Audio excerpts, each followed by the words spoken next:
Méditation sur l'orgueilleux, de saint Anselme, XIe siècle. L'orgueilleux est plus audacieux, il lance son trait avec plus de force. C'est la vaine gloire, non seulement elle souille de ses œuvres mauvaises l'homme, mais encore, s'il ne se garde avec soin, elle en fait la victime même des bonnes œuvres qu'il semble accomplir. Cette peste est engendrée par cet esprit de superbe qui a renversé le premier homme.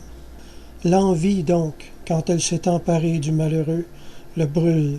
Cette brûlure le rend triste, et il marche désormais comme s'il était la proie de quelque langueur.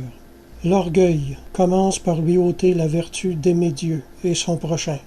Dès que ce malheureux, que la vaine gloire a touché, est pris du désir de se voir supérieur à tous les autres, il s'aperçoit que quelqu'un est meilleur que lui par de bonnes œuvres. Et s'il ne peut nier qu'il marche plus droit que lui, alors autant qu'il le peut, il l'accable, lui et tout ce qu'il fait. Celui qui n'aime pas son prochain et qui ne l'aide pas, dans la mesure où il le peut, à progresser dans le bien, Dieu ne l'aime pas et ne s'intéresse pas à ses œuvres, même si elles paraissent bonnes aux yeux des hommes. Un homme qui s'enorgueillit croit s'élever, mais il se jette des hauteurs dans les bas-fonds. L'orgueil, en effet, gît toujours au fond de l'enfer. Au contraire, l'humilité habite dans les cieux et y demeure. Amen.